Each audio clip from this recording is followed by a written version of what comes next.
Captain Elena Vasquez stood in the grand chamber of the Galactic Federation Council, dwarfed by its scale. The ceiling soared out of sight, and massive windows framed the stars and the bustling station orbiting around them. Ships of all shapes and sizes glided past like luminous fish in a vast dark sea. All around her, delegates from across the galaxy sat in observation. The slender blue-skinned Zephyrins with 4 arms, the mountainous Corythians, seemingly carved from stone, the floating ethereals glowing faintly like spirits.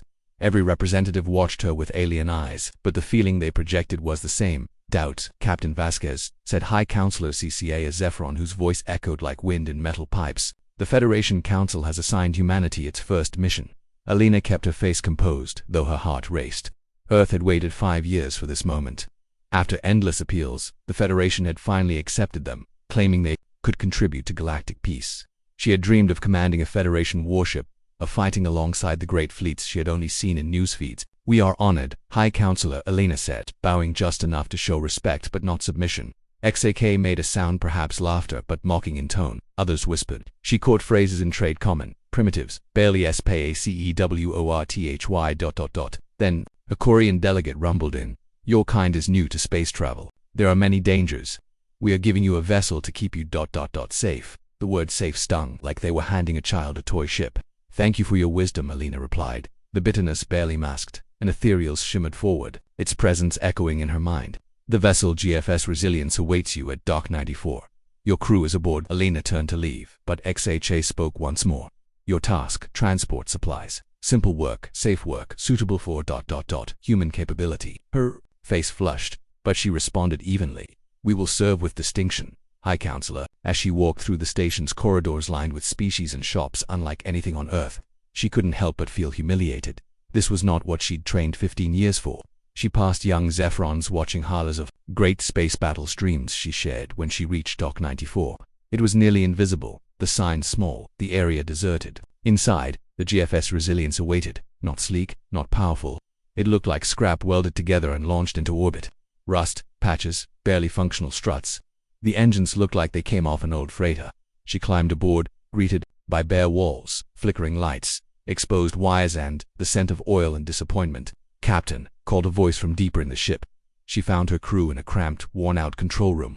Chief Engineer Maria Santa stood up from under a panel covered in grease. "Good news and bad news." "Bad. The ship's a patchwork nightmare. Gravity only works on Deck 2. Weapons gone. Also, something's living in the vents." Elena sighed. "Good news." Maria grinned. "It hasn't exploded." Lieutenant Jake Morrison looked up from a panel. "Young but talented. Half the controls are in alien languages. The rest don't work." Dr. James Chen, seasoned xenobiologist, added, "The cargo includes biological samples, mostly harmless, but one item in the lower bay doesn't match anything in the database." Elena took charge. "Maria, engines in 6 hours. Jake, learn every control lever if you need to label with tape. Dr. Chen, check the cargo." She sat in the alien-shaped captain's chair. Not a flagship, not even armed, but it was hers, and the crew, proven incapable, was ready.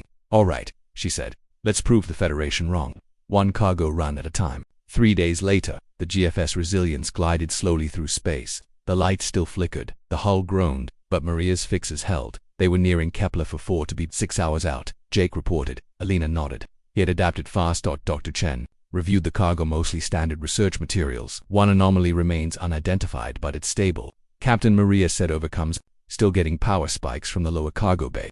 10 seconds every few hours. Then it settles. Elena noted it. She'd investigate after the cargo pickup. Then Jake's voice cut in sharply, picking up a distress call. "Playing it now. Static. We filled the bridge." Then a Zephyrian accented voice came through. "This is Fleet Captain Valera of Federation. Patrol Group 7. We are under attack by unknown hostiles." Captain Elena Vasquez stood in the grand chamber of the Galactic Federation Council, dwarfed by its scale. The ceiling soared out of sight, and massive windows framed the stars and the bustling station orbiting around them. Ships of all shapes and sizes glided past like luminous fish in a vast dark sea. All around her, delegates from across the galaxy sat in observation. The slender blue-skinned Zephyrins with 4 arms, the mountainous Corythians, seemingly carved from stone, the floating ethereals glowing faintly like spirits. Every representative watched her with alien eyes, but the feeling they projected was the same: doubt. Captain Vasquez said High Counselor XACA Zephyron, whose voice echoed like wind in metal pipes. "The Federation Council has assigned humanity its first mission." Elena kept her face composed, though her heart raced. Earth had waited 5 years for this moment. After endless appeals, the Federation had finally accepted them, claiming they could contribute to galactic peace. She had dreamed of commanding a Federation warship, of fighting alongside the great fleets she had only seen in newsfeeds. "We are honored, High Counselor," Elena said, bowing just enough to show respect but not submission. HFY made a sound, perhaps laughter, but mocking in tone. Others whispered. She caught phrases in trade common. Primitives barely SPACEWORTHY ... Then, a Corion delegate rumbled in. "Your kind is new to space travel. There are many dangers. We are giving you a vessel to keep you ... safe." The word safe stung like they were handing a child a toy ship. "Thank you for your wisdom," Elena replied. The bitterness barely masked and ethereals shimmered forward, its presence echoing in her mind. "The vessel GFS Resilience awaits you at Dock 94. Your crew is aboard." Elena turned to leave, but XACA spoke once more. "Your task, transport supplies. Simple work, suitable for ... human capability." Her face flushed, but she responded evenly. "We will serve with distinction, High Counselor." As she walked through the station's corridors lined with species and shops unlike anything on Earth, she couldn't help but feel humiliated. This was not what she'd trained 15 years for. She passed young Zephyrins watching hollows of great space battle streams she shared when she reached Dock 94. It was nearly invisible, the sign small, the area deserted. Inside, the GFS Resilience awaited. Not sleek, not powerful. It looked like scrap welded together and launched into orbit. Rust, patches, barely functional struts. The engines looked like they came off an old freighter. She climbed aboard, greeted by bare walls, flickering lights, exposed wires and the scent of oil and disappointment. "Captain," called a voice from deeper in the ship. She found her crew in a cramped, worn-out control room. Chief Engineer Maria Santos stood up from under a panel, covered in grease. "Good news and bad news." "Bad. The ship's a patchwork nightmare. Gravity only works on deck 2. Weapons gone. Also, something's living in the vents," Elena sighed. "Good news," Maria grinned. "It hasn't exploded." Lieutenant Jake Morrison looked up from a panel, young but talented. "Half the controls are in alien languages, the rest don't work." Dr. James Chen, seasoned xenobiologist, added, "The cargo includes biological samples, mostly harmless, but one item in the lower bay doesn't match anything in the database." Elena took charge. "Maria, engines in 6 hours." Jake, "Learn every control event if you need to label with tape." Dr. Chen, "Check the cargo." She sat in the alien-shaped captain's chair. Not a flagship, not even armed, but it was hers, and the crew, proven incapable, was ready. "All right," she said. "Let's prove the Federation wrong. One cargo run at a time." 3 days later, the GFS Resilience glided slowly through space. The lights still flickered, the hull groaned, but Maria's fixes held. They were nearing Kepler for 4 to be 6 hours out, Jake reported. Elena nodded. He had adapted fast. Dr. Chen reviewed the cargo, mostly standard research materials. "One anomaly remains unidentified, but it's stable, Captain," Maria said. "Overcomes. Still getting power spikes from the lower cargo bay, 10 seconds every few hours. Then it settles." Elena noted it. She'd investigate after the cargo pickup. Then Jake's voice cut in sharply, picking up a distress call, playing it now. Static filled the bridge. Then a Zephyrian accented voice came through. "This is Fleet Captain Valera of Federation Patrol Group 7. We are under attack by unknown hostiles. Repeat, we are under attack. Our weapons cannot lock onto the enemy's ships. They appear and disappear without warning. We need immediate assistance." Elena's heart raced. This wasn't a drill. It was real combat. "Jake, how far?" 2 hours, full speed," he replied. "But Captain, we're unarmed. Set course anyway. Best speed." Dr. Chen warned. "We're not equipped for battle, I know, but we're Federation now. We don't run." As the Resilience adjusted course, Elena brainstormed. Maybe they could evacuate survivors or relay messages, anything to help. "Visual contact," Jake said an hour later. The outdated screen showed Federation patrol ships firing at seemingly empty space. "No enemies visible," Elena said, double quotes. "Wait, ... Look." Jake pointed. The space shimmered like heat haze and a twisted black shape emerged. It fired green bolts, struck a patrol ship, and vanished. "How are they doing that?" Jake asked. "They're phasing in and out," Dr. Chen said. "Maybe between dimensions." Another enemy ship appeared, claw-like and crystalline. A beam of purple energy cut through a patrol boat. Elena gasped as debris scattered. "Captain," Maria's voice crackled. "The crystals in the cargo bay, they're reacting strongly." "More enemies incoming," Jake warned. "We can't fight," he added. "No," Elena said, thinking quickly. "But get us within scanner range, close but not a target." Jake obeyed. The battle worsened. One patrol boat trailed debris, the other's shields flickered. Maria's status: "His crystals are going wild. Energy readings off the charts." "Dr. Chen, they're alive. Captain, they're responding to the enemy." "Do they react even when the ships are invisible?" "Yes, they pulse brighter.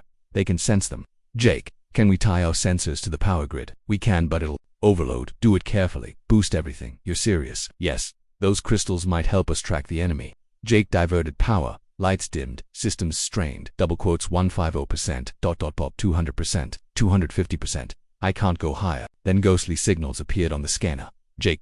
Is that them? I think so. Even phased. We can see them. Elena activated comms. Patrol Group 7, this is the Resilience. We can track your attackers. Sending data now. Confirmed, came the reply. The patrol ships changed tactics targeting the ghostly shapes. One enemy exploded in green fire. Incredible, said the Zephyrian captain. With help from the Resilience, the tide turned. More enemy ships were hit. Their stealth advantage lost. They flailed. Captain, Dr. Chen said, the crystals are ... communicating, and I think they may be from the same dimension as those ships. Elena froze. What did we just bring aboard? A final enemy appeared larger. Armored, it fired. The patrol boat dodged and returned fire. It hit. The enemy fractured into crystal shards. All our enemies destroyed, Jake reported. Elena collapsed into a chair, stunned. They had saved lives. With a cargo hauler. Resilience, said the patrol leader. You saved us. How? We'll file a report, Elena said. First we check our systems. Understood. Valera out. Jake powered systems down. Dr. Chen returned to the bridge. Captain, those crystals, they're alive and aware. Keep studying them. Doctor, I think this is just the beginning. As the Resilience resumed its course, Elena considered what had happened. Their mission had become something much more. A forgotten cargo ship had changed everything. And maybe, just maybe, so could humanity. Elena was in her quarters, scanning through reports of strange assaults rippling across the galaxy, when Maria's voice echoed over the comm system. Captain, you need to come to the cargo bay. Dr. Chen found something remarkable. Setting her datapad aside, Elena made her way through the narrow corridors of their aging vessel. Something felt different. An unfamiliar hum pulsed through the walls, and the ship seemed to vibrate ever so slightly. The cargo bay, usually dark and industrial, now shimmered with an ethereal blue glow. When Elena had first toured the Resilience, she'd underestimated how vast this space really was. It stretched across nearly the entire lower deck. Tall ceilings supported by aging beams and lined with old storage racks. Now, that same space had transformed into something extraordinary. Dr. Chen stood near the center, surrounded by dozens of glowing crystal-like pods, each radiating with a soft brilliance that reminded her of starlight trapped in glass. Each pod stood about the height of a person, smooth and translucent, with shifting energies dancing inside them like living auroras. They pulsed with a rhythm, slow and deliberate like a heartbeat. Captain, Chen called, his voice brimming with excitement. They aren't just crystals. They're not just alive, they're intelligent. Elena approached one cautiously, feeling a subtle warmth emanate from its surface. What do you mean? They're communicating, Chen said. He reached out and placed a hand gently on the nearest pod. Instantly, its glow intensified. Around them, the other pods responded, flashing and pulsing in intricate patterns, like a language made of light.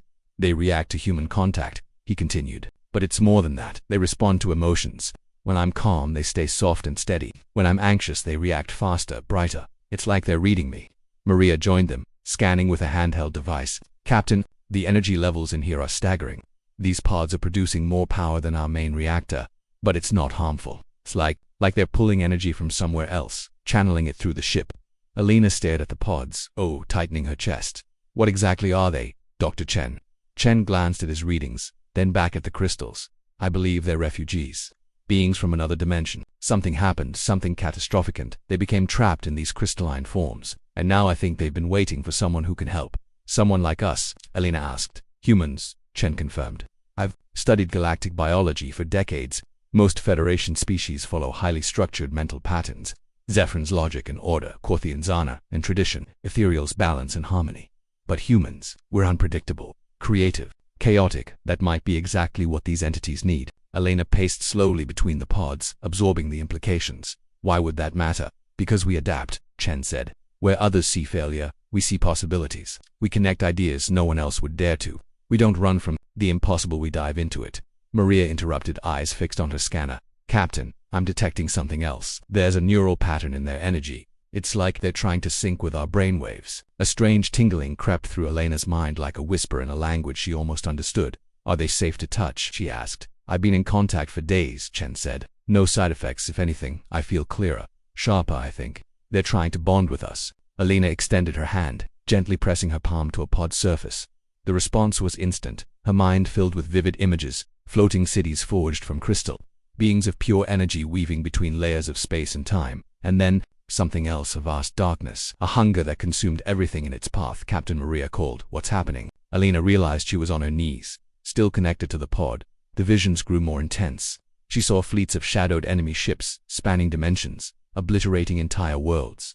And she understood that crystalline beings were survivors of one such lost realm. They're refugees, she whispered, rising slowly. Dr. Chen was right. Their home, it was destroyed by the same force we've started to fight. The images continued, showing their long journey, drifting through the void, seeking minds capable of comprehending their reality. Most species were too rigid, too limited, but humans could understand. Alina was still absorbing the revelations when Jake's voice came in from the bridge. Captain, we're receiving another distress signal. Multiple Federation vessels under attack in the Vega system. She turned to Chen and Maria. I need to know, can these beings help us? Chen stepped forward and placed both hands on the central pod. His eyes widened. They don't just want to help, he said. They want to become part of our ship, but they need our permission. Alina hesitated. What would that mean? I'm not entirely sure, Chen admitted. But if I'm right, the resilience would become something new, something that can exist across dimensions. Maria checked her systems. If we're going to help the Vega system, we need to leave now. It's a 6-hour flight at top speed. Alina weighed the decision. The Federation had dismissed them as unfit for serious missions, gave them a ship meant to haul cargo, not fight wars. But these beings, these refugees, saw something else. Dr. Chen, Alina said, tell them yes, we accept. Chen nodded. Placing his hands on the central pod, light burst from the crystal, flooding the cargo bay. Alina felt warmth wash over her mind, gentle voices, not speaking, but welcoming her. The light surged through the ship's corridors like a wave of living starlight. She could feel it, the fusion of ship and sentience. Metal walls shimmered as veins of crystal emerged, pulsing with life. Jake's voice came through again, breathless. With AW Captain, the controls, they're changing. Everything is faster, smoother. I'm seeing sensor data I didn't even know we could detect. Alina, Maria, and Chen rushed to the bridge. The transformation was breathtaking. Where once stood outdated panels, there were now fluid crystalline interfaces, responsive to thought as much as touch. The main screen had become a three-dimensional holographic display of space itself. Jake, Alina said, settling into the captain's chair now seemingly molded for her. Set course for the Vega system. Maximum speed. Yes, Captain, Jake said, fingers gliding over the luminous controls. But our max speed just upgraded. We'll be there in 2 hours, maybe less. The resilience jumped to faster than light travel and something more. Alina could feel the ship as if it were an extension of herself. Every system, every conduit of energy, pulsing through its new crystalline shell. Captain Chen called. From his console, I'm receiving data from the crystalline network. These beings have a name. They call themselves the Veil Thara. He paused, glancing up. They're not just survivors. They're warriors. They've been fighting the enemy for thousands of years. The enemy, Alina asked. They call them the Devourers, beings from beyond known spacetime. They consume entire dimensions for energy. Maria looked up, her screen now filled with strange symbols she somehow understood. Captain, our ship's power system, it's beyond anything I've ever studied. We're drawing energy directly from dimensional space. It's basically limitless. Alina nodded. She could feel the truth in those words. The resilience wasn't a cargo hauler anymore. It was something else now something that fused human adaptability with alien brilliance. Jake's voice came again. Captain, we've reached the Vega system. You need to see this. The holographic display shifted, revealing a battlefield. A dozen Federation ships were under siege, surrounded by enemy vessels that looked like black fortresses of twisted crystal and metal. The Devourers were no longer phasing in and out. They now existed in multiple dimensions at once, rendering conventional weapons nearly useless. How many Federation ships are still operational? Alina asked. 12, but barely. Their weapons can't make a dent. Alina rose and moved toward the display. As she neared, her mind brushed against the Veil Thara consciousness. Understanding bloomed within her. Jake, she said. Take us in, but not in normal space. He hesitated. Captain, take us into dimensional space. We'll hit them where they think they're untouchable. Jake nodded, trusting her. The resilience vanished from known space. They entered a realm beyond light and shadow, a place where color bled into itself and geometry held no meaning. Incredible, Chen whispered. We're between realities. Alina focused on the display. Here, the enemy vessels appeared in their true form, massive writhing entities anchored to multiple dimensions. And they had weaknesses. Target the dimensional anchors, she ordered. Strike where they connect to normal space. The resilience's weapons transformed into crystal lances fired. Their first shot hit home. A Devourer vessel imploded, collapsing through its own unstable geometry. Direct hit, Jake shouted.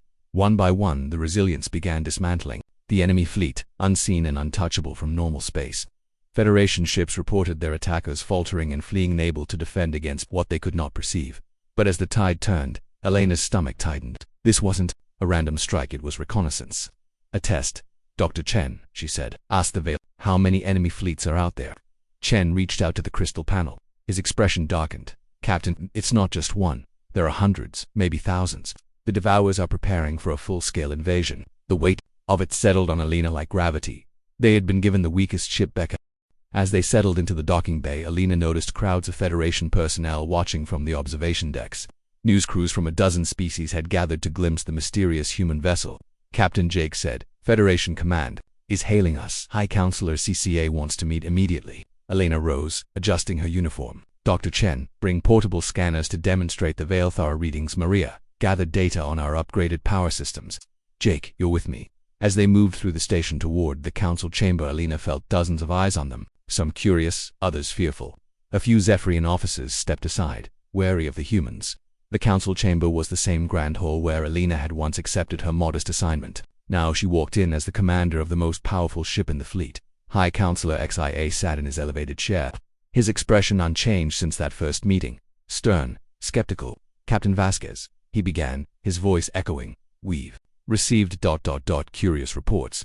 "Yes, High Counselor." "Fleet Captain, Valara claims your cargo ship can track enemy vessels undetectable to advanced sensors. Admiral Stoneheart says your weapons destroyed enemies immune to his fleet. Commander Brighton reported your ship phased in and out of battle." "All true, High Counselor." XEA leaned forward. "We gave you an unarmed hauler." "Captain, explain this." Alina inhaled. "The biological cargo we received wasn't what it appeared. They were refugees from another dimension. They partnered with us to fight a mutual enemy." The chamber burst into uproar. Alina heard the words contamination, parasites, dangerous, silence. XEA thundered. "Captain Vasquez, are you saying your vessel is now controlled by alien entities?" "No, Counselor. We are partners. These beings have been resisting the Devourers for millennia. They chose us because we think in ways other species do not." The Korean delegate rumbled. "This is madness. No one partners with unknowns." Dr. Chen stepped forward.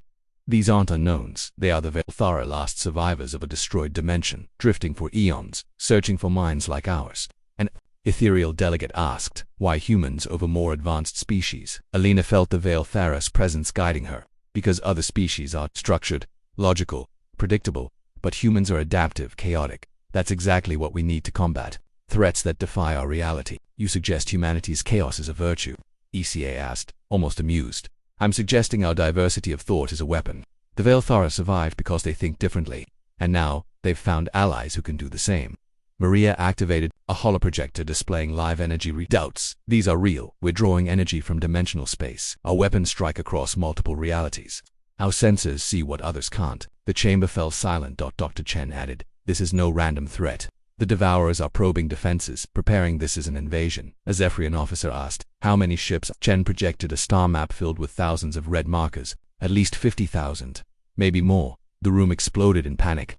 Delegates shouted across languages, proposing evacuations and desperate countermeasures. "Silence," XACA commanded again. "Captain Vasquez, if this is real, what do you suggest?" "Conventional fleets can't fight them. The Veilthara technology can, but bonding only works with species like us. We propose building a human fleet designed to partner with them." The chamber quieted. Alina could feel the shift. The idea was extreme, but it was also the only idea. "You ask us to trust a species barely 50 years in space," XACA said. "No, I'm asking you to trust a partnership. Human creativity, Vela, knowledge. Together, we might win." "Granite," Voice of Thunder rumbled. "How long to build such a fleet?" "With your resources, 6 months for prototypes," Maria said. 2 years for a full fleet. "They'll attack sooner," another delegate warned. Dr. Chen nodded. "The Veilthara estimate 18 months, maybe less." Alina stepped forward. "You gave us the weakest ship because you didn't believe in us. But sometimes, the unexpected solution is the most effective." XECA stared at the star maps. "Grim. If we approve this, humanity becomes our front line. Are you ready for that?" Alina looked to her crew, in her mind's eye. Jack, Maria Chen. They had already proven themselves. Humans have been ready since the moment we looked up and asked, "What if?" The chamber buzzed with hushed debate. Some feared the risk. Others acknowledged the only viable path. "This council will vote within 72 hours, XEA declared. "Until then, your crew is to remain on Proxima Station." As they left the chamber, the burden of a galaxy rested on Elena's shoulders. Jake walked beside her. "Do you think they'll vote yes?" Alina looked at the stars beyond the viewport. Somewhere out there, an invasion fleet waited, and only one fragile alliance stood in their way.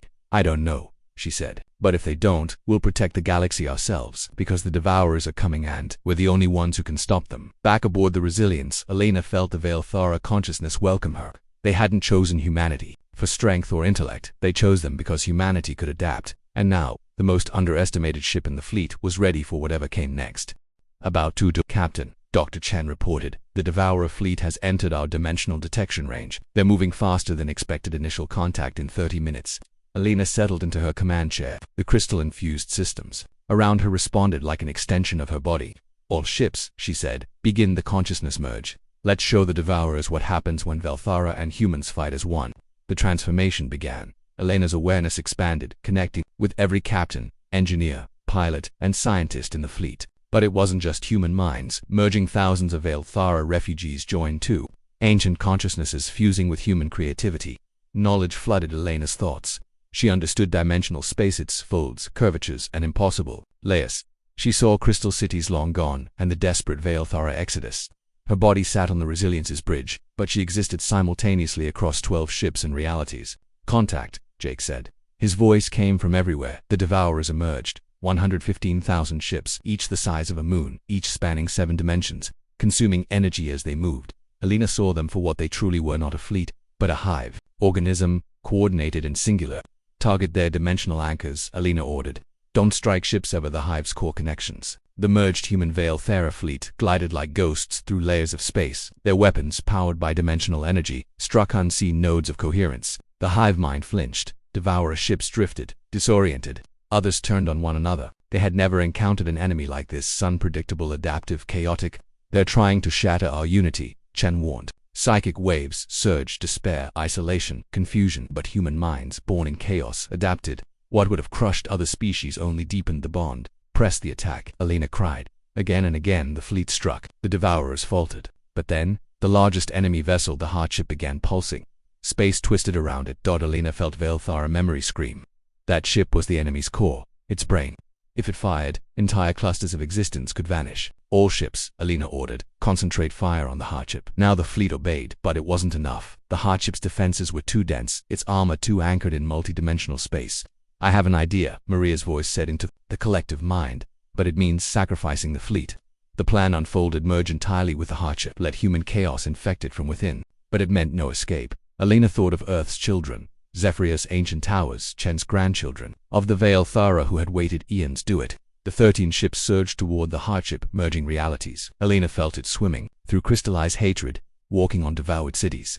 But her thoughts, raw, irrationally, infected the enemy systems. The weapon stuttered. Targeting collapsed. The Hardship convulsed. The dimensional barriers are collapsing, Chen warned. The Hardship is imploding, Alina knew. They were too embedded to escape, but the mission was clear. She activated every frequency. To all Federation forces, the Devourers are broken. Their core is dying. Strike now. She saw a distant battle shift. Conventional ships pressed their advantage. The tide turned. As space collapsed, Alina felt the Velthara wrap around her like light. Thank you, they said, their voices like crystal bells, for reminding us that wonder still exists. Alina smiled. She thought of the council, of their doubts, of Jake, Maria, Chen. Even as dimensions fell apart, they held the line. The last thing she saw was Jake's face, Maria's hands, Chen's shining eyes. Then darkness. 3 days later, High Counselor XAC stood before the council. Captain Elena Vasquez and her crew gave their lives, not just for the Federation but for all of reality. We gave them our weakest ship. They became legends. The chamber was silent. Elena Vasquez, the captain who turned humanity's chaos into the galaxy's salvation. On Earth, new ships were already being built, human and Velthara side by side, ready for the next impossible challenge. Because sometimes, the universe doesn't need perfect order, it needs a little chaos.